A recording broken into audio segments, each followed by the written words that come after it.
Ito ay rated SPG, striktong patnubay at gabay ng magulang ang kailangan. Isang mapagpalang araw, mga kapamilya, nagkahiwa-hiwalay ang grupo ni Tanggol matapos manggaling sa isang drug laboratory. Dala-dala nila ang kanilang bagong produkto na kanilang ibebenta. Pero sa kanilang paglalakbay, isang hindi inaasahang pangyayari ang sumalubong sa kanila. Isang checkpoint ang naghihintay sa kalsada. Hindi na pinaatras ni Divina ang mga sasakyan. Sinabi niya, huwag kayong umatras dahil mas lalo tayong mapapansin na mga pulis. Nakalusot sa checkpoint ang sasakyan ni Divina at Tanggol dahil kumpleto ang kanilang ORCR at lisensya. Pero ibang usapan ang nangyari sa mga kaibigan ni Tanggol dahil ORCR lang ang kanilang naipakita at walang lisensya ang driver. Dito napansin ng mga pulis ang kahina-hinalang kilos. Lalo pang lumala ang sitwasyon nang makilala sila bilang mga pugante at matagpuan ang mga droga sa kanilang sasakyan. Agad silang pinababa at inaresto.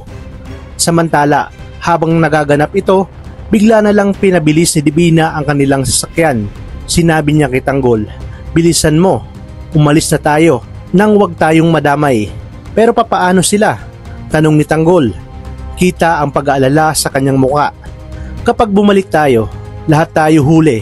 Wala nang aasikaso sa kanila kung tayo rin ay mahuhuli. Yan ang sagot ni Divina. Wala nang nagawa si Tanggol kundi sumunod kay Divina.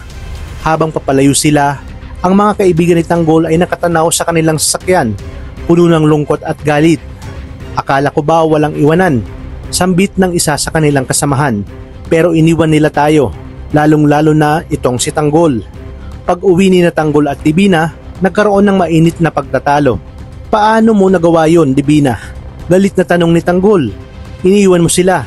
Kung ako lang, babalikan ko sila kahit buhay ko pa ang kapalit. Kapag bumalik tayo, ano ang mangyayari? Sagot ni Divina. Sino ang mag-aayos ng problema kung lahat tayo ay nakakulong? Walang mangyayari sa grupo kung lahat tayo ay mahuhuli. Dito na nga nagsimulang magkalamat sina Tanggol at Divina.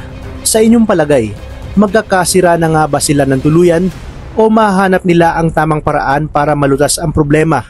Darating na kaya ang hinahanap ni Divina, ang magiging kasangga at protektor ng kanilang grupo?